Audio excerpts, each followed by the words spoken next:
Bueno, hola a todos y bienvenidos de nuevo a nuestro estudio del libro de Gálatas. Hemos llegado a una nueva parte de Gálatas. David, esto es demasiado emocionante, es increíble, vamos a tener que contenernos. Vamos a querer decir más de lo que quizá deberíamos. Así que queremos decir que, bueno, ahora que estamos en la quinta parte de este estudio de Gálatas, todos deben entender que somos estudiantes de la Biblia. No vamos a cubrir todo, no vamos a responder a todas las preguntas, vamos a intentarlo, pero no lo vamos a lograr. Así que queremos animarte a que seas un estudiante de la Biblia por tu cuenta. El título que le hemos dado a esta quinta parte es No hay un ellos. Y ahora estamos a punto de darnos cuenta. Lo que Pablo está a punto de desgranar para nosotros aquí es que Dios ha puesto en marcha un plan que incluye a cada hombre, mujer, niño y niña en el mundo. Y que la herencia que está sobre la mesa, David, para nosotros, es literalmente el mundo entero, el mundo. Dios está en el proceso de restaurar el planeta Tierra en su totalidad a sus legítimos regentes, a sus verdaderos dueños. Dios creó a los seres humanos para presidir sobre el mundo. El mundo fue arrebatado a los seres humanos mediante un acto de engaño. Los seres humanos cayeron en pecado. Hubo una transferencia de poder y todo el plan de salvación que comienza con el libro de Génesis es el plan mediante el cual Dios está restaurando el mundo para pasarlo de nuevo a propiedad humana, bajo Cristo. Mayordomía. Mayordomía, sí, bajo Cristo. Así que no hay un ellos. Todos estamos incluidos. Ahora vamos a tener una palabra de oración y luego al principio voy a explicar la estructura de esta sección que vamos a analizar porque queremos que puedan tomar notas y escribir. Bien, primero vamos a ver esto, luego vamos a ver esto y después vamos a ver esto porque vamos a cubrir mucho material. Así que consigan algún dispositivo para tomar notas. No sé si van a dictar en su teléfono o tomar un bloc de notas y un bolígrafo, consigan una Biblia, tengan la lista para que puedan seguir el texto con nosotros. Oremos. Padre Celestial, bendícenos. Ahora que empezamos, que continuamos nuestro estudio de Gálatas y que comenzamos la segunda mitad del capítulo 3, Señor, hay tanto que está pasando aquí. Y una vez más nos sentimos tan bendecidos, tan privilegiados de sentarnos a tus pies y de tener al Espíritu que inspiró, que ahora se convierte en el Espíritu que instruye. Y Padre, oro para que, como Pablo dijo de los Gálatas, que Cristo fue presentado tan claramente ante ellos como crucificado, que tuvieron una claridad sobrenatural. Te pido que hagas lo mismo por nosotros. Señor, danos una claridad sobrenatural. A ti y a mí, mientras hablamos, también mientras escuchamos y aprendemos. Y para aquellos que están sintonizando mientras escuchan y aprenden, Padre, que esto sea impactante, que seamos transformados. Es mi oración. En el nombre de Jesús. Amén. Amén. Bueno, antes de comenzar, dinos algo en los comentarios. Cuéntanos qué estás aprendiendo. Amén. Sea lo que esté surgiendo en tu mente mientras estudiamos el libro de Gálatas, si tienes algunas ideas que deseas compartir con nosotros, estamos ansiosos de aprender mientras nos involucramos en este proceso de esforzarnos al máximo con nuestra capacidad para enseñar. Somos profesores, pero también somos estudiantes y tenemos ganas de aprender de ustedes. Bien, en nuestra sesión anterior, si estuviste con nosotros, ya sabes que cubrimos el capítulo 3 de Gálatas, versículos del 1 al 14. Bueno, lo que vamos a intentar hacer ahora es seguir en el capítulo 3, comenzando con el versículo 15 hasta el final del capítulo 3 y entrando en el capítulo 4 hasta el versículo 7. Así que se ve más o menos así. En el capítulo 3, versículos del 15 al 18, vamos a explorar la promesa del pacto tal como la articula el apóstol Pablo. Luego vamos a analizar detalladamente el propósito fundamental de la ley en relación con el pacto, específicamente en el capítulo 3, versículos del 19 al 25. Y luego, desde el capítulo 3, versículo 26, hasta el capítulo 4, versículo 7, vamos a ver el hecho de que somos herederos de la promesa y todo lo que está incluido en esa promesa, tal como Dios se la dio a Abraham. Así que eso es lo que vamos a cubrir. Y lo vamos a tener en la pantalla. Por cierto, esto es para quienes toman notas. Esto es un estudio bíblico. Esto no es un sermón. Así que creemos que deberías ponerte cómodo, acomodarte, tomar tu Biblia y prepararte para tomar algunas notas. Vamos a dejar esto en la pantalla para que puedas tomar notas y vamos a avanzar sistemáticamente por las ideas que aparecen en cada una de estas 3 secciones. Nuevamente, para mayor claridad, vamos a cubrir 3 ideas principales y cada una de estas 3 ideas principales, tal como las comunica Pablo, tiene subtítulos, conceptos e ideas que desarrollan esa idea principal. Así que ahora estamos viendo la promesa del pacto que comienza con el capítulo 3 de Gálatas, versículo 15. Vamos, David. Está bien, ¿quieres que lea? Sí. Dijiste algo que me gustó mucho. Tomo nota, a mí me gusta tomar notas. Debería ser alguien que toma notas. Soy un tomador de notas. Tomar notas es expresar para profundizar la impresión. Y tomar notas es una forma de expresar lo que estás aprendiendo. Excelente. Y si estás sintonizando con nosotros por primera vez, puede que te resulte un poco complicado. Vas a querer repasar. Te harás un gran favor si escuchas estos temas de manera secuencial y lineal, porque ahora mismo estamos saltando justo en el medio de Gálatas 3. Estamos en el versículo 15. Está bien, ¿quieres que lea toda esta sección? ¿Te gustaría leer la sección completa? Sí, leamos la sección completa. Hermanos y hermanas, permítanme poner un ejemplo de la vida cotidiana. Así como nadie puede invalidar ni añadir a un pacto humano que ha sido debidamente establecido, así es en este caso. Las promesas fueron hechas a Abraham y a su descendencia. La Escritura no dice «y a las descendencias», como si hablara de muchos, sino «a tu descendencia», refiriéndose a una sola persona, que es Cristo. Lo que quiero decir es que la ley, introducida 430 años después, no anula el pacto previamente establecido por Dios y por lo tanto no invalida la promesa. Porque si la herencia dependiera de la ley o la Torá, entonces ya no dependería de la promesa, pero Dios, en su gracia, se la concedió a Abraham mediante una promesa. Aquí tenemos algunas ideas importantes, pero la única manera de entender realmente de qué está hablando Pablo es meterse en la narrativa de las Escrituras, sumergirse en la historia que se está desarrollando. Aquí hay historia. Pablo da por hecho que hay algo que entendemos correctamente. Bien, así que hay un trasfondo, por así decirlo. Y ese trasfondo es que en Génesis capítulo 3, versículo 15, se introduce este concepto de la descendencia, ¿de acuerdo? Y la descendencia que se introduce se presenta en forma de una promesa. A veces se le llama la primera promesa del Evangelio. Es la primera profecía del Evangelio. Es la primera promesa profética mesiánica. Y en esa profecía Dios le está hablando a la serpiente, el tentador, el diablo, en presencia de Adán y Eva. Y dice, voy a poner enemistad entre ustedes, entre tu descendencia y la descendencia de ella, la descendencia de la serpiente y la descendencia de la mujer. Y luego Dios hace una promesa, amigos. Y la promesa es la siguiente. La promesa es que más adelante vendrá una descendencia singular, un guerrero que aplastará la cabeza del tentador, la serpiente que ha llevado a la raza humana al pecado y ha transferido la tierra de la administración humana al control demoníaco.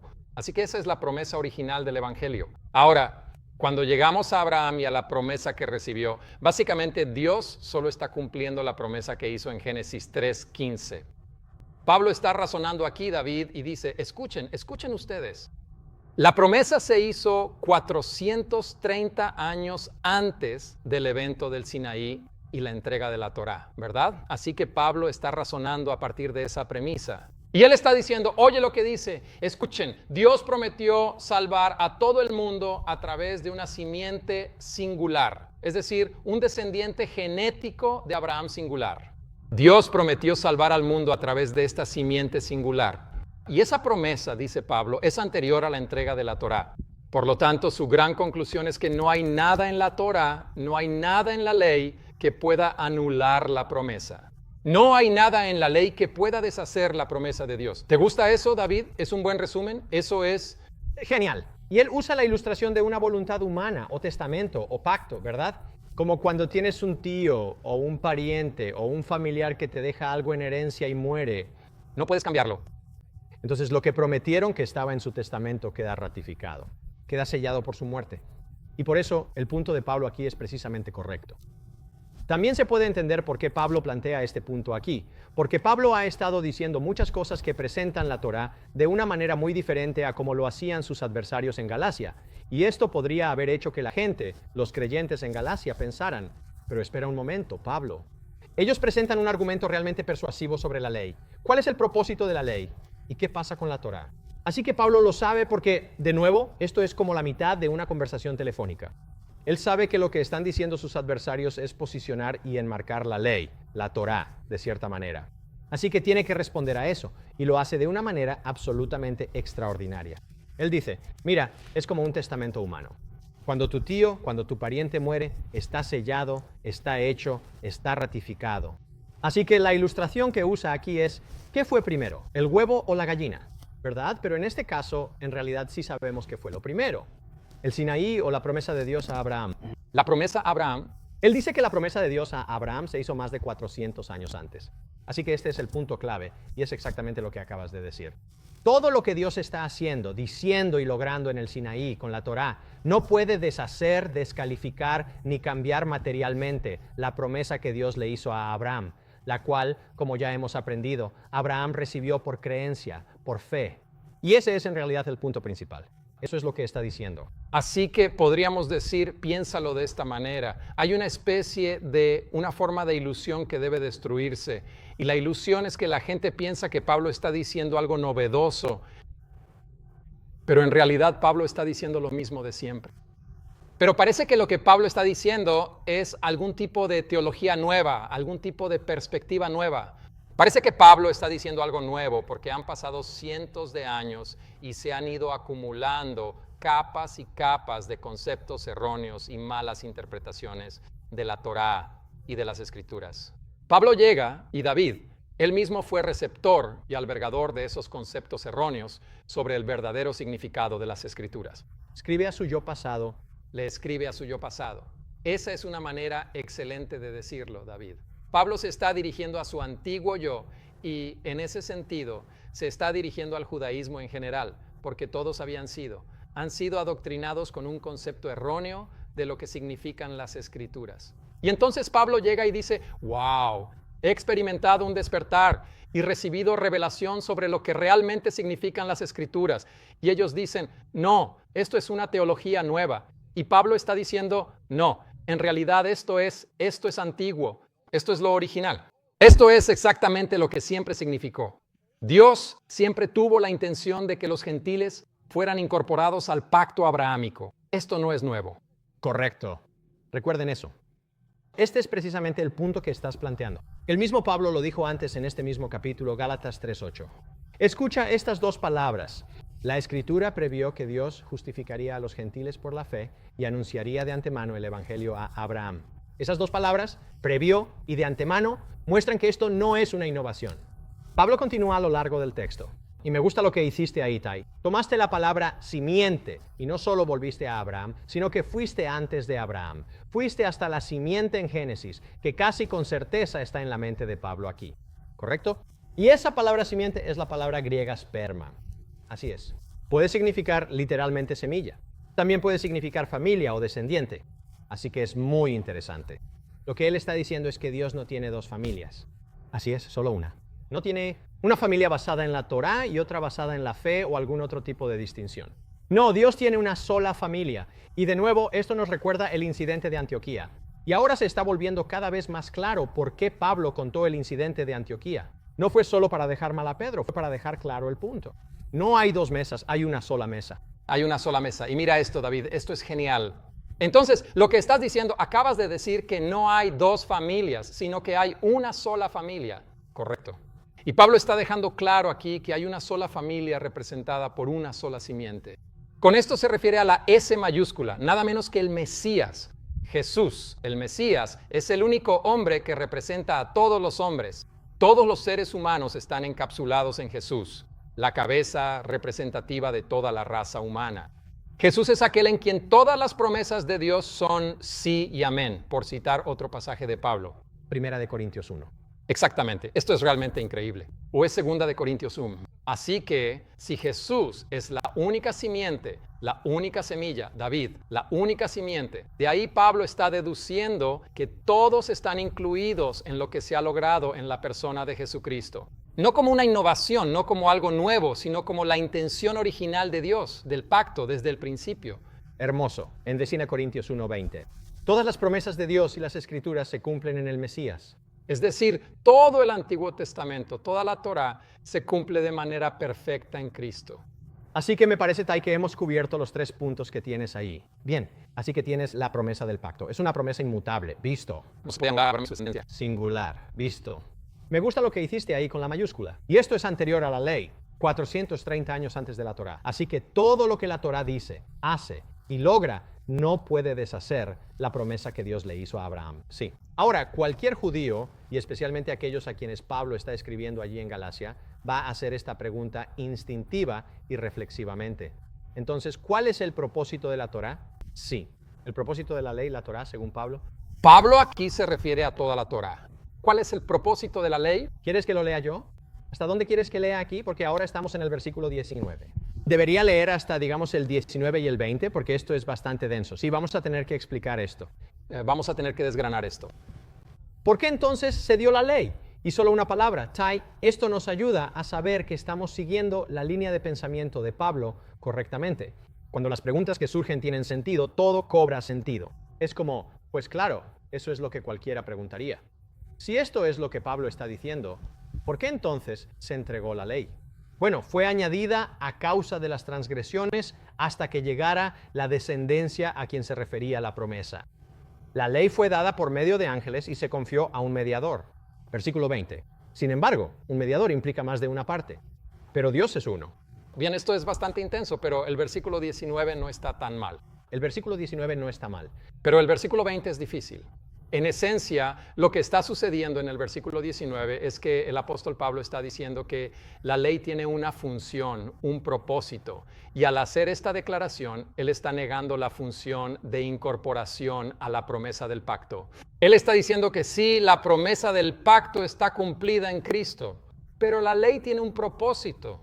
Y su propósito es, número 1, mantenernos protegidos, por así decirlo. No sé, como unas barandillas, por decirlo de algún modo, para mantenernos preparados hasta el momento en que el Mesías viniera a hacer el cumplimiento del pacto. ¿Es eso? Sí, ahí es hacia donde va el argumento de Pablo. Él va a llegar a la figura de una niñera. Llegaremos a eso en un momento. Así que sí, definitivamente estoy de acuerdo contigo en eso. Creo que la respuesta corta a la pregunta de Pablo, ¿por qué entonces se dio la ley? Básicamente está diciendo que la ley fue dada. Él dice que fue añadida a causa de las transgresiones. Ahora, eso es algo bien interesante. Esa es una afirmación un poco opaca. Más adelante en Romanos, Pablo va a desarrollar esto y lo dejará mucho más claro. Pero creo que la versión corta es que la ley se dio para mostrar que la humanidad estaba moralmente rota. Estábamos rotos, completamente en bancarrota. Necesitábamos ser rescatados. No solo necesitábamos consejo, no solo necesitábamos orientación. Se añadió la ley, se colocó encima de la promesa abrahámica para que nos abriera los ojos y nos diéramos cuenta. Oye, somos pecadores. Hemos roto el pacto con Dios. Hemos violado la ley. No hemos guardado la Torá.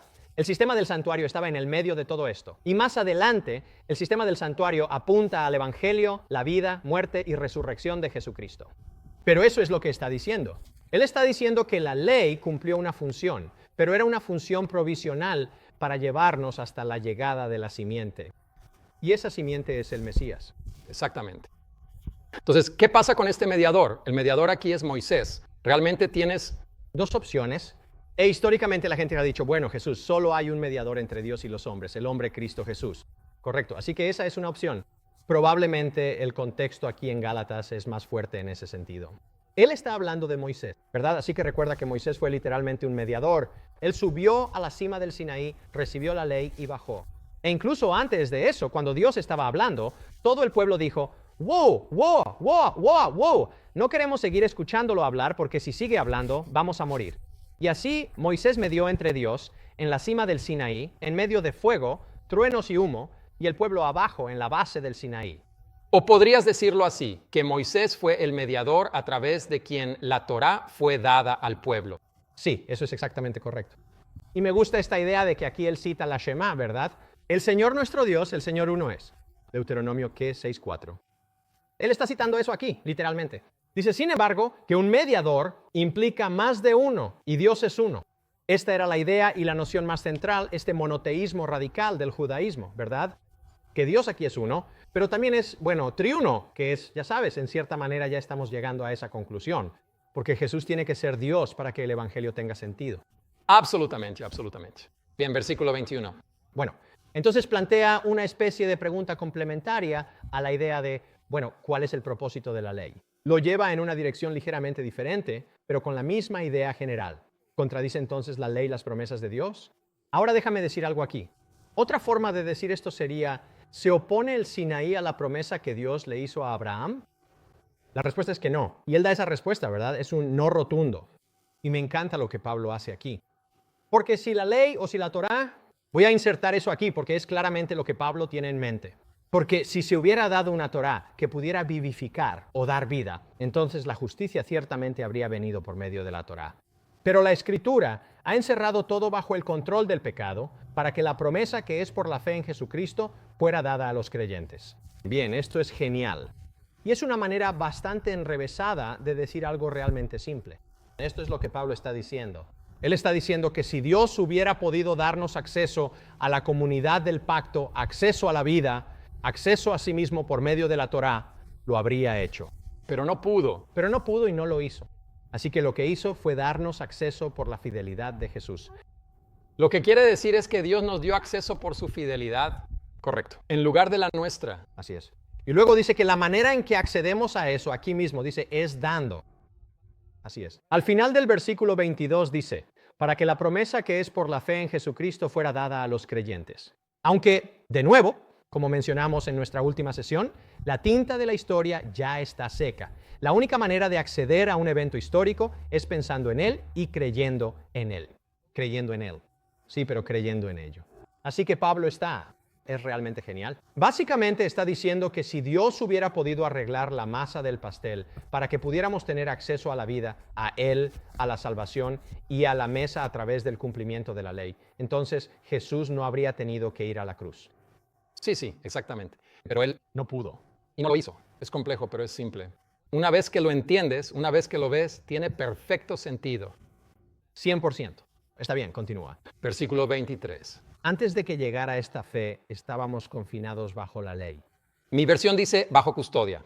Bien, bajo la guardia, bajo custodia, mantenidos bajo custodia bajo la ley, confinados hasta que se revelara la fe que había de venir. Bueno, así que en primer lugar, la fe que sería revelada es Jesús mismo como la encarnación de la fidelidad del pacto de Dios. Así que la fe que había de venir es Cristo. Y cuando dice que estábamos bajo la custodia de la ley, es una terminología interesante. Lo que Pablo está diciendo aquí, en esencia, es que la ley tenía una función y no era la de introducir a las personas en el pacto como lo haría Jesús cuando viniera, sino que la ley era para prepararlos, para ponerlos a punto, para mantenerlos expectantes, llenos de esperanza y anticipación. Es decir, la Torá, la ley, la Escritura. Así es. La Escritura predice la venida del Mesías, quien será la encarnación de la fidelidad del pacto de Dios. Sí, me encanta todo lo que acabas de decir. Que el propósito de la Torá, el propósito de la ley y la Escritura, como dices, era mantener a las personas en un lugar donde fueran capaces de esperar, capaces de anticipar, instruidos. Porque si lo piensas, están rodeados de naciones paganas, rodeados de naciones idólatras, cuyas prácticas podían ser extremadamente perversas, sexualmente, un alejamiento radical de la intención de Dios en la creación respecto al sexo, o incluso podían ser cosas como el sacrificio de niños y todo tipo de cosas. Y están rodeados allí como este pequeño oasis que Dios está tratando de preservar, este oasis de verdad, este oasis de gracia y paz. Así que Dios les da estos límites de protección. Correcto. Me gusta decir que la ley era una guía, no un Dios. No era un fin en sí misma. Fue diseñada para llevarlos al final. Y Pablo está diciendo, sí, el final, el propósito, el telos es Jesús. La ley no podía salvarlos, pero podía protegerlos de deslizarse hacia una completa perdición moral. ¿Bien? Correcto. Donde perderían toda noción de la promesa hecha a Abraham y perderían toda la esperanza y la ilusión y buscarían todo el significado de su existencia en el aquí y ahora y básicamente en el placer y el materialismo. Correcto. Bien. Recuerda que Pablo dice. La ley dice, mira más alto. Dice, busca algo. Algo viene. Eso es muy hermoso. Señala en una dirección. Y esto encaja perfectamente con lo que dijo Jesús cuando dijo, ustedes escudriñan las Escrituras porque piensan que en ellas tienen vida eterna y ellas hablan de mí. ¿Verdad? Eleva un poco más tu mirada. Busca propósito. La ley no es un fin en sí misma. Pero las personas que vinieron, los oponentes de Pablo, habían llegado después de él y habían elevado la ley a un estatus casi divino. Es el punto de acceso, es la cosa. Y el propio apóstol Pablo, que de nuevo está escribiendo a su antiguo yo, dice en 1 de Timoteo 1, versículo 8, que la ley es buena si se usa legítimamente. Sí, la ley fue diseñada con un propósito, así que no la uses fuera de esos parámetros. De hecho, déjame leerte el resto de este. Esto es fascinante. Él dice, pero sabemos, como que esto es conocido por todos. Escribiendo a Timoteo, 1 de Timoteo 1:8, sabemos que la ley es buena si uno la usa legítimamente, sabiendo esto, que la ley no fue hecha para el justo, sino para los transgresores, los desobedientes, los impíos, para los pecadores, para los irreverentes, para los profanos, para los asesinos de padres y de madres y homicidas, fornicadores, etcétera, etcétera. Él continúa. En otras palabras, lo que está diciendo es que la ley ha sido diseñada para mantener cerca a los pecadores, para mantener bajo control a las personas que infringen la ley. No está diseñada para mostrarnos lo increíbles que somos. Exacto, Está diseñada para mostrarnos que estamos rotos. exacto. Incluso podrías decir que la ley, la palabra en mi versión es un guardián. Tu versión dice que es un custodio. Incluso podrías decir que la ley es un protector. Protegía al pueblo de la idolatría y de la inmoralidad generalizada para que pudieran mantenerse en un estado mental en el que desearan algo más que lo que este mundo ofrece. Y por supuesto, la triste historia de Israel y de Judá es que al final, en el caso de Israel, terminaron incorporados en Asiria y las naciones circundantes y nunca más se supo de ellos. En serio. Y luego, en el caso de Judá, fueron llevados en cautiverio a Babilonia. Dios esencialmente dice que no se trata de una maldición penal como hablamos, se trata de una maldición del pacto. En esencia, Dios dice que si quieres idolatría, la vas a conseguir al por mayor. La idolatría te llevará cautivo. Con todo lo que conlleva. Todo lo que conlleva. Eso es exactamente, bueno. Así que en el versículo 24, por lo tanto, la ley fue nuestro tutor. Ahora, El mío dice el guardián. bueno, vale. Entonces, ¿estás leyendo la nueva versión internacional? Creo que tengo la versión New King James. Así que en mi versión dice tutor, es decir, se trata de un educador. En este caso, la ley cumple una función de educar. Cierto. De enseñarle al pueblo algo más, algo mejor, algo más elevado que está por venir. Y vendrá en la forma del Mesías, que mantendrá la fidelidad del pacto con la raza humana tal como Dios lo planeó desde el principio. Sí, me gusta mucho la idea de un educador. Esta traducción, el Nuevo Testamento de Kingdom, dice que es como una niñera, ya sabes, básicamente. Pero no te quedes sentado ahí, ¿sabes? No tiene un aspecto. Aspecto educativo. Tiene un aspecto de guardián. De nuevo, me gusta mucho el lenguaje sencillo de que la ley era una guía, no un Dios. No era un fin, era un medio para un fin mayor. Y ese fin mayor es que señalaba al Salvador, pero no era el Salvador. Hermoso. Vamos al versículo 24. Así que la ley fue nuestro guardián hasta que vino Cristo para que fuéramos justificados por la fe. Correcto. Esto es lo que acaba de decir en el versículo 23. Cuando llegó la fe, Cuando llegó la fe. ahora el versículo 25. Ahora que ha venido la fe, ya no estamos bajo un guardián. Ahora bien, esto puede hacer que la gente tropiece. Eso hace que la gente piense, bueno, entonces ahora es válido todo tipo de inmoralidad. Nosotros ya no necesitamos la Biblia. Tírala a la basura. No, eso no es lo que está diciendo. Lo que él dice es muy, muy importante. Ahora que hemos visto que toda la escritura anticipaba, para usar tus palabras, y creaba un espacio de esperanza para mirar hacia el Mesías, no podemos seguir leyendo el Antiguo Testamento. No podemos seguir leyendo la ley como si Jesús nunca hubiera venido. No, estaba apuntando hacia Jesús. Estaba anticipando a Jesús. De la misma manera que cuando avanzas hacia el cálculo, la trigonometría, la geometría u otras clases de matemáticas de nivel superior, no abandonas la aritmética. La aritmética. Es la base para lo siguiente. Exacto, exactamente, correcto. Así que sobre esa idea de que simplemente vamos a desechar la restricción moral y la conciencia moral, de hecho, no podemos hacer que el Pablo de Gálatas 3 contradiga al Pablo de Gálatas 5, porque cuando lleguemos al Pablo de Gálatas 5, él va a ser Su estándar es elevado. tiene un estándar moral muy elevado. El estándar moral que se articula en la Torá. Exactamente, que es básicamente el amor. Todas las leyes se cumplen en esta única idea, amar. En pocas palabras, la ley no es un fin en sí misma. La ley es el medio para un fin. Y ese fin con F mayúscula fin, esa semilla con S mayúscula semilla es Jesús, es Jesús. versículo 26. ¿Es ahí donde estamos? 26. Y aquí estamos llegando a la última sección de nuestro tiempo juntos. Y estos son los herederos de Esta es mi promesa favorita. Esto es mi sección favorita que vamos a repasar hoy, porque ahora vamos a encontrarnos a nosotros mismos. Y ya hemos visto indicios y alusiones a esto, pero nos encontramos plenamente inmersos en esta idea del Éxodo. En esta serie ya hemos mencionado muchas veces que la idea del Éxodo, salir después de la Pascua, ser liberados, ser puestos en libertad, nunca está lejos de la mente de un judío. Como que cada judío tenía esto como una especie de... Porque el nacimiento de la nación judía como tal ocurre en la Pascua, ¿verdad? El día 14 del primer mes del año del calendario judío. Así que lo que ocurre inmediatamente después de la Pascua, la muerte del Cordero, es que Dios saca a la gente, los libera, los pone en libertad. Y eso es exactamente a donde Pablo nos va a llevar. Nos recuerda lo que se ha llamado el nuevo Éxodo, donde Jesús es la sustancia de la que Moisés era solo la sombra. Hablando de mirar hacia adelante y apuntar más alto. Sí, Moisés fue increíble, pero eso fue una liberación temporal de, ya sabes, un poder regional. Sin embargo, Jesús va a liberar a la gente del pecado y de la muerte. sí. Es decir, ¿cómo reaccionas ante eso? Y no es solo Israel, es todo el mundo. Exactamente. Es universal, es trascendente, es más grande, es mejor, es asombroso. Moisés fue increíble. Jesús es aún más increíble. Sí, Moisés fue bueno. Jesús es bueno. Más bueno. Bien, ¿quieres que siga leyendo? Leo el versículo 26. Oh, Tai, voy a necesitar un momento de adoración cuando lea esto, porque esta es mi sección favorita de toda la carta a los Gálatas. Ok, 26 al 29. Vamos a adorar juntos. Voy a leerlo todo. de acuerdo. Así que en Jesús el Mesías todos ustedes son hijos de Dios por medio de la fe. Porque todos los que fueron bautizados en Cristo se han revestido completamente de Cristo. Ya no hay judío ni gentil, ni esclavo ni libre, ni hombre ni mujer. Porque todos ustedes son uno en el Mesías Jesús. Y si ustedes pertenecen al Mesías, entonces son descendencia de Abraham, sus descendientes, su familia, y son herederos. Herederos según la promesa.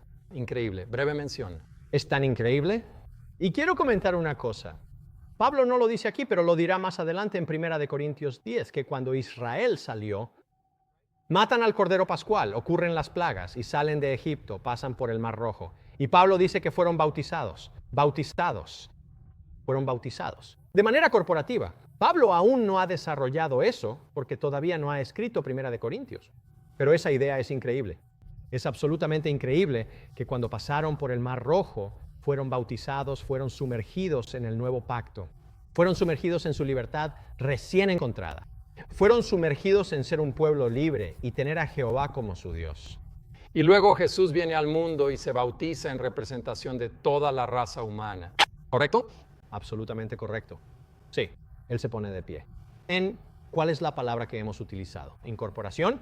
Jesús representa con firmeza a la raza humana en completa y absoluta solidaridad. Bien, entonces Pablo está llegando al punto clave aquí. De nuevo lo ha dicho antes y lo ha dicho repetidamente. Y es como si simplemente estuviera ampliando la idea cada vez más.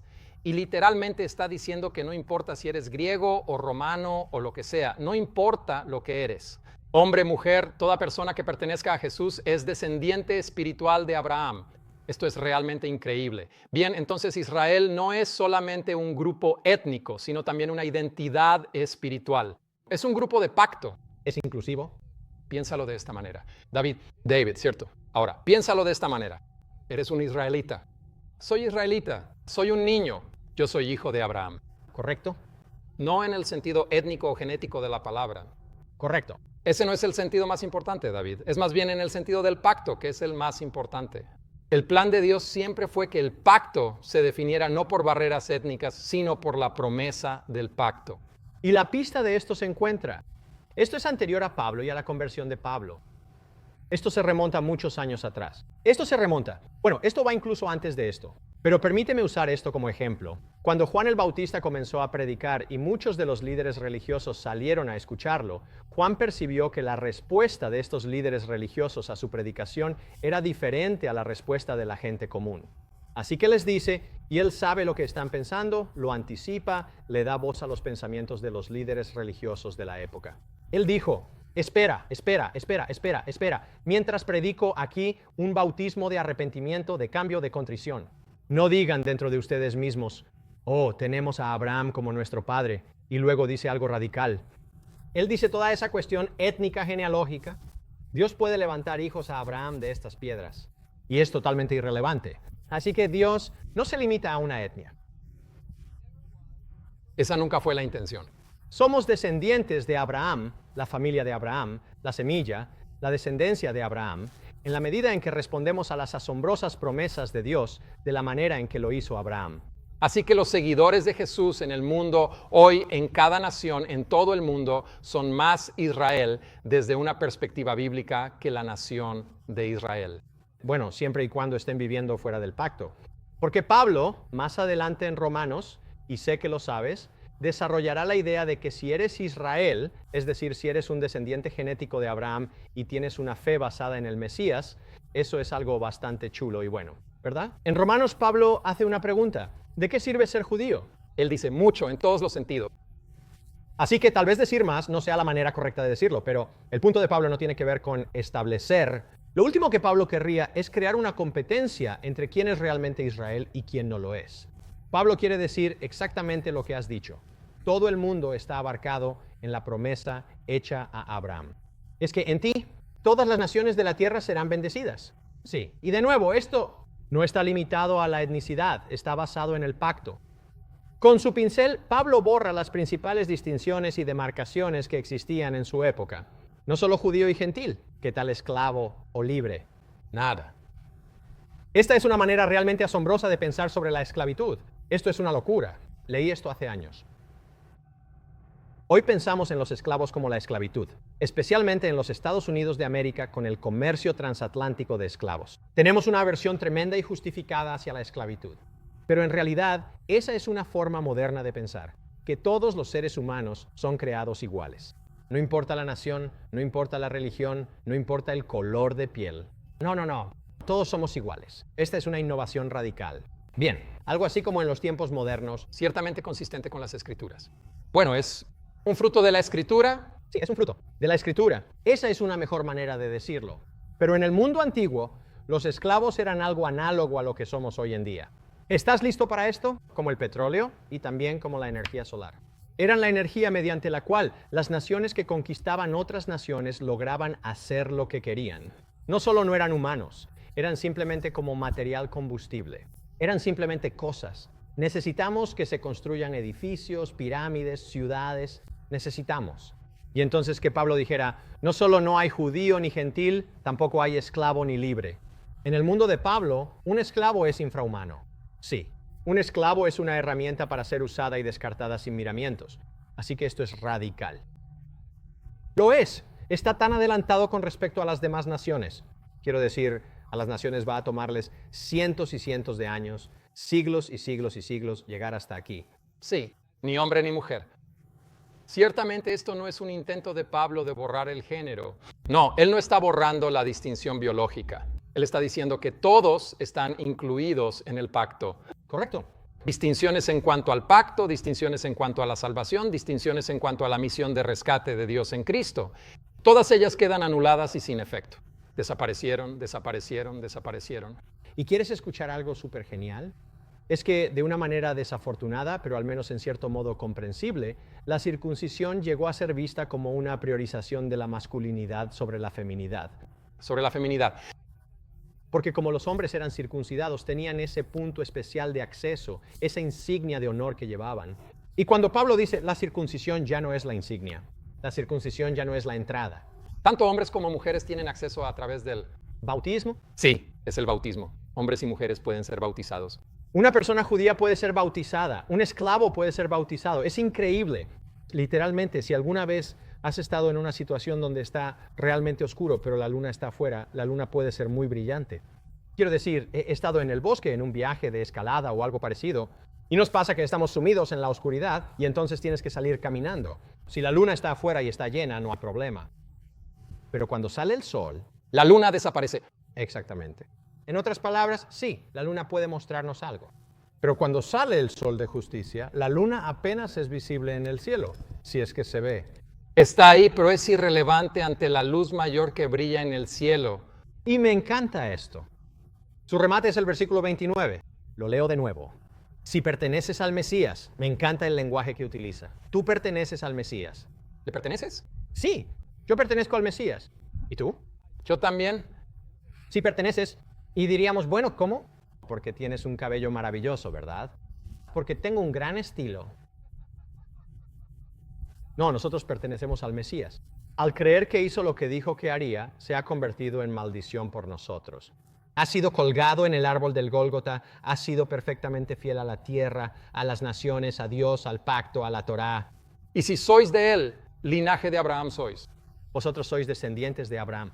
Wow. Y herederos según la promesa. Bueno, entonces herederos es una gran idea. Y es exactamente la idea de la herencia. Es exactamente a donde va Pablo en el capítulo 4. Y notarán eso a medida que avanzamos hacia los siguientes 7 versículos, los primeros 7 versículos del capítulo 4. No hay interrupción en el pensamiento. No hay descanso. Tan pronto como dice herederos y promesa, simplemente continúa con la misma línea de pensamiento. ¿Seguimos? Así que el versículo 1 dice: lo que quiero decir es que mientras el heredero es menor de edad, en nada se diferencia de un esclavo, aunque sea dueño de toda la herencia. Eso es fabuloso. Fabuloso es una gran palabra para eso. Así que podrías. Incluso podrías decir que el sirviente en la casa en realidad tiene autoridad sobre el niño mientras el niño es inmaduro, mientras el niño es un niño. Pero cuando el niño crece, se convierte en el amo del sirviente de la casa. Él es el rey. Él es el niño ahora mismo. Pero él es el rey, ¿verdad? Él es de la realeza. Y entonces llega el versículo 2. Y todos somos de la realeza, ¿verdad? Somos corregentes con Cristo. La Biblia dice que Dios nos ha hecho reyes y sacerdotes. Vamos ahora, versículo 2. El heredero está bajo tutores y administradores hasta el tiempo señalado por su padre. Lo mismo, lo mismo. Hasta ahora, todo bien. Versículo 3. Así también, cuando éramos menores de edad, estábamos en esclavitud bajo las fuerzas espirituales elementales del mundo. Pero cuando vino el cumplimiento del tiempo, Dios envió a su Hijo, nacido de mujer, nacido bajo la ley, para redimir a los que estaban bajo la ley, a fin de que recibiéramos la adopción como hijos. Voy a detenerme aquí porque ya tenemos algunas ideas geniales. ¡Wow! Esto es fenomenal. Me encanta esta idea, que somos hijos e hijas de Dios. Ya lo dijo hace apenas unos momentos. Todos ustedes son hijos de Dios por medio de la fe en 3:26. Así que sí, hubo un tiempo, hubo un periodo en el que estábamos bajo la tutela de la Torá y estábamos creciendo en el periodo lunar. Pero ahora que ha salido el sol, estamos floreciendo plenamente en lo que somos. Y lo que somos son los hijos e hijas de Dios, corregentes del Altísimo. Con Cristo. Y nuestra herencia como herederos no es literalmente solo la tierra prometida en algún lugar de cierta área geográfica del mundo, sino que la herencia es el mundo. Correcto. El mundo. Jesús vino al mundo y dijo: los mansos heredarán la tierra. La tierra. El mundo está volviendo a estar bajo la administración humana en Cristo. Hermoso. Y me encanta la idea de que al recibir el mundo, esto es el cumplimiento de la promesa inicial que se remonta hasta el Edén. No solo la promesa abrahámica, sino que hay que ir incluso antes que eso. Sean fructíferos y multiplíquense y llenen la tierra. El plan, la esperanza y el deseo de Dios siempre han sido tener una tierra hermosa, productiva, verde, feliz y fantástica. Y luego lo habitan personas felices, santas, comprometidas socialmente, amorosas y maravillosas. No puedes pintarlo mejor. Es imposible. Quiero decir que cualquiera en su sano juicio quiere eso. Sí, 100%. Ahora, hay una pequeña cosa fascinante que él dice aquí en el versículo 3. Así que cuando éramos menores de edad, estábamos en esclavitud bajo las fuerzas espirituales elementales del mundo. Y este es un pasaje algo complicado, y es uno de esos en los que podríamos profundizar bastante. Pero en realidad hay dos ideas aquí que están en juego. Una cosa que Pablo podría estar diciendo es: mira, sin Jesús, sin la Torá, sin los límites que se nos dan, caeríamos en la idolatría. Los espíritus elementales del mundo, el sol, la luna, el aire, el cielo, la tierra, todas estas fuerzas paganas elementales, ¿verdad? Se adora a la naturaleza, como si fuera Dios. Sí, probablemente es eso lo que Pablo está diciendo, y claramente así es como la NIV lo traduce aquí, ¿verdad? Fuerzas espirituales elementales, la tuya. Creo que la versión New King James solo dice los elementos del mundo. Sí. Déjame ver qué dice esta traducción. Versículo 3. Dice: cuando éramos niños, estábamos sometidos a la esclavitud bajo los elementos del mundo, entre comillas. Así que otra manera de traducir esto es bajo los rudimentos del mundo o los principios del mundo, los fundamentos espirituales. Y eso está en armonía con la idea de que eres un niño inmaduro. Ambos conceptos encajan y funcionan. Sí, ambos encajan y es posible que Pablo se refiera a ambas cosas. Aquí tenemos una ambigüedad intencional. Si no tienes al Mesías y tratas de, esto va a sonar muy loco. Si fingimos y hacemos como que el Mesías no vino y guardó la Torá y cumplió las Escrituras y hacemos de la Torá y las Escrituras un fin en sí mismas, entonces básicamente estamos pasando a una especie de paganismo judío. Desde una perspectiva material, no se diferencia en nada de las naciones paganas circundantes. Simplemente tiene un barniz judío en la parte superior. Incluso podrías hacer una hipótesis de cómo sería el mundo ahora si Jesús nunca hubiera venido. Estaría bajo los principios elementales de, ya sabes, los poderes de la oscuridad. Y el mundo sería, no es que el mundo sea un gran lugar ahora mismo, pero hay cosas en el mundo que se dan por sentadas, al menos en ciertas partes del mundo. En la parte en la que vivimos, por supuesto, las ideas de libertad y de justicia, y ya sabes, hay ciertas cosas que simplemente son justas. Damos eso por sentado. Sí, en efecto, damos esas cosas por sentado, pero esas cosas no son ideas que inventaron seres humanos muy inteligentes. Esas cosas están en la trayectoria de la teología de Pablo, es decir, en la trayectoria del Evangelio de Cristo. Jesús vino e hizo lo que hizo. Pablo, como practicante teológico de lo que vemos en Cristo, está trazando este aplanamiento radical de todos los sistemas al proponer que no hay ni judío ni griego, ni esclavo ni libre, ni hombre ni mujer. Todos son uno en Cristo. Y esa igualdad comienza a abrirse camino en el pensamiento de los seres humanos a lo largo de los siglos. Cualquiera que viva en la cultura occidental, al menos en la cultura occidental, es beneficiario de las enseñanzas del apóstol Pablo y de Cristo. Ya sea que podrías ser ateo, David, y aún así estás participando de los beneficios de las enseñanzas de Cristo y del apóstol Pablo. Hace años leí un libro llamado ¿Qué pasaría si la Biblia no se hubiera escrito nunca? Y básicamente mostraba cómo gran parte de lo que simplemente damos por sentado está absolutamente arraigado epistemológicamente y filosóficamente en las Escrituras. Porque sí, Pablo expone estas ideas aquí con una claridad tremenda, pero son ideas anteriores a Pablo. Estas se remontan hasta hagamos al ser humano a nuestra imagen. Y ya seas judío o griego, esclavo o libre, hombre o mujer, llevas la imagen de Dios. Y por lo tanto, ahora hay una igualdad fundamental, tal y como dices. Más adelante, la civilización occidental la articularía y consagraría en documentos como la Declaración de la Independencia y la Constitución de los Estados Unidos. Son documentos notables. De hecho, son la Constitución de los Estados Unidos de América en el sentido de que es el Evangelio de Cristo en forma de doctrina gobernante y sistema gubernamental. Sí. No es que hayamos vivido, no es que hayamos estado a la altura de sus ideales, pero los ideales están ahí, están articulados. Sí, hermoso. Tampoco quiero apresurarme con esta idea de que en el versículo 4, cuando se cumplió el tiempo señalado o cuando vino el cumplimiento del tiempo, Dios envió a su Hijo nacido de mujer, nacido bajo la Torá. Jesús era un hombre real. Y hablamos de esto con tanta facilidad, con tanta soltura, que necesitamos recordarnos a nosotros mismos que Dios se hizo hombre. Dios se hizo bebé en Belén, un bebé indefenso en Belén. Dios caminó y Dios bebió agua. Y quiero decir, estamos hablando del Dios infinito, eterno e ilimitado del universo, el Creador. Dios se sometió a sí mismo a la humanidad, Él mismo se hizo humano, y ese fue el plan que usó para vencer. Sí, y lo hizo para lograr algo. Sí. Dios se hizo humano para que en Cristo tengamos esta idea loca, asombrosa, increíble, que es absolutamente verdadera. Totalmente Dios, totalmente hombre. Y en Cristo tenemos fidelidad en el pacto que se aplica en todas las direcciones. De Dios a la humanidad, de la humanidad a Dios, de la humanidad a la humanidad. Hay un amor omnidireccional manifestado en Cristo. Él es un hombre completamente fiel a Dios. Él es Dios mismo siendo completamente fiel a los seres humanos. Y Él es el ser humano siendo completamente fiel a la humanidad. Todo esto se logra y se contiene perfectamente en la persona de Jesucristo. Así que todos los que se identifican con Él, todos los que dicen estoy con Él, pertenezco al Mesías, ahora son partícipes de esa fidelidad omnidireccional en el pacto. Porque estamos incorporados en Él.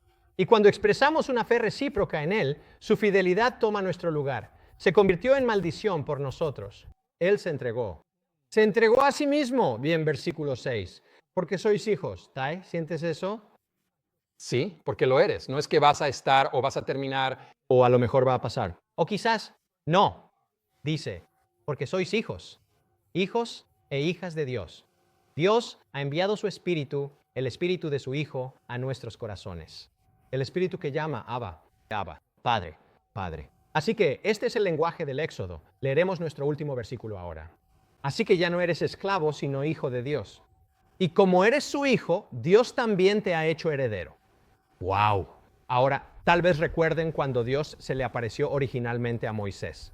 Muy a menudo decimos, ¿qué le dijo Dios a Moisés en la zarza ardiente? Él dijo, ve y dile al faraón que deje ir a mi pueblo. En realidad es más específico que eso, hijo mío. Él dijo, dile a faraón que deje ir a mi hijo, mi Israel corporativo. Conozco a un chico, conozco a un tipo que escribió un libro sobre esto. Lo sé. Conozco a un tipo que escribió un libro. Creo que yo escribí ese libro. Tú escribiste ese libro. Esta idea de que el hecho de que Cristo sea hijo es una designación, que Él ha asumido la humanidad. Él ha asumido a Israel. Hay esta historia, esta narración, y lo que Pablo dice aquí es increíble. Dice que cuando recibimos a Jesús, Dios envía el Espíritu de su Hijo a nuestros corazones. El Espíritu clama, Abba, Padre. Abba, Padre, Dios mío. Dios es mi papá. ¿No es increíble? Hubo una cosa que dijiste antes rápidamente y que comentamos solo brevemente, y es que Jesús fue bautizado por todos. Cuando Dios dijo, este es mi Hijo amado y en quien tengo complacencia. Todos en el bautismo. En el bautismo, toda la humanidad fue incorporada a Cristo. Todo Israel fue incorporado a Cristo. Así que esa declaración, este es mi Hijo amado en quien tengo complacencia, es una declaración de Dios sobre todos nosotros, sobre ti en general, sobre todos nosotros. Dios nos ama a ti y a mí y está complacido con nosotros en Cristo. Tai, ya no eres un esclavo. Eso es lo que dijo. Ahora eres un hijo de Dios y estás creciendo. Y estoy creciendo. Y muy pronto, David, todo el mundo volverá a estar bajo la administración humana. Bueno, ya está bajo la administración humana. Jesús ya es Señor de absolutamente todo. Él ya es el Rey del mundo y Señor de señores. Él ya es quien ha recuperado la raza humana y el mundo del control demoníaco. Y ahora simplemente está esperando a que nosotros lo alcancemos donde Él está. Me gusta eso. Me gusta. Simplemente deja que el significado de esto, la gloria de esto, se instale en tu mente.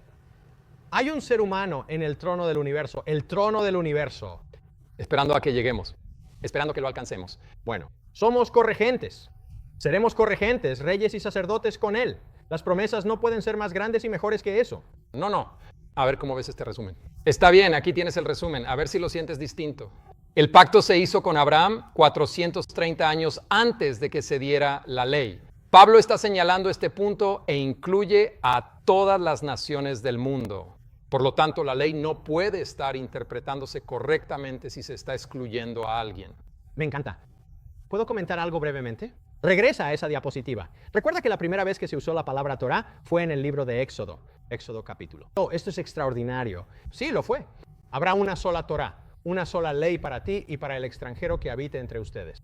Exactamente. Increíble. Y entonces, todo aquel que se identifica con Cristo por la fe es hijo de Abraham y heredero de todo lo que se le prometió a él. Así que todo lo que fue prometido a Abraham nos pertenece a nosotros, a todos. 100%.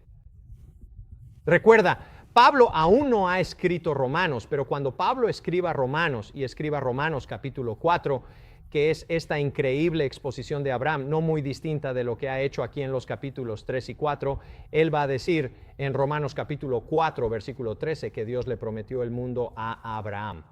El mundo. El mundo, Tai. Sí. David, ¿estás feliz de pertenecer a Jesús? ¿Te hace más feliz? Mucho más feliz. No es religión, no se trata solo de religión. Sí, es increíble. Es impresionante. ¿Qué más podrías querer o incluso llegar a imaginar en este preciso momento? Esto es lo mejor que puedo conseguir. Es la mejor noticia que podrías recibir jamás. No hay nada mejor. Es el Evangelio. Es la buena noticia. Tai, esto ha sido absolutamente increíble. Y cuando regresemos la próxima vez, vamos a terminar y completar el resto del argumento de Pablo en el resto de Gálatas 4. Y solo nos quedan 3 sesiones, ¿verdad? Nos queda el resto del capítulo 4 y luego 5 y 6. Pero tengo que decir que siento que estamos descubriendo Gálatas. Estamos comprendiéndolo. Estamos comprendiéndolo. Queremos animarte a que continúes el viaje con nosotros. Nos gustaría saber en los comentarios si estás siguiendo estas ideas que planteamos, si tienes tus propias reflexiones y epifanías, cuéntanos cuáles son. Queremos aprender. Estamos aquí para estudiar las Escrituras unos con otros y con ustedes. Estamos abiertos a escuchar cualquier revelación que Dios pueda dejar caer en tu mente y en tu corazón. David, cerremos con una oración. ¿De acuerdo? Padre Celestial, una vez más, qué alegría.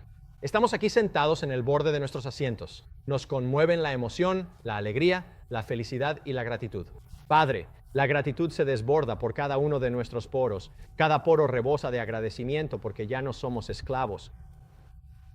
Somos hijos e hijas, y no solo hijos e hijas. Somos herederos. Y Señor, tú has borrado esas distinciones artificiales y forzadas que el mundo nos impone. Y Padre, eso no significa que no seamos diferentes de otras personas. Ser diferentes está bien, pero no somos mejores ni peores. Todos hemos sido creados a tu imagen y todos somos redimidos a tu imagen. Padre, enséñanos a vivir a la luz de eso y enséñanos a relacionarnos con quienes nos rodean.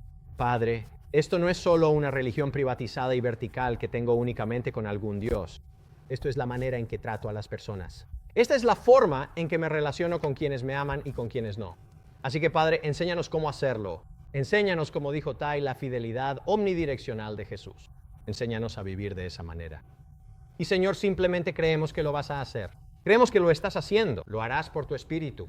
Y por eso oramos ahora mismo para que envíes tu Espíritu a los corazones de Tai y de mí y de todos los que están escuchando. Y que el Espíritu Santo nos diga a nosotros y a través de nosotros, Abba, que el Espíritu nos diga, Dios es tu papá y tú eres un hijo. Eres hija y heredera. Y Padre, esta es nuestra oración. En el nombre de Jesús, amén. Amén.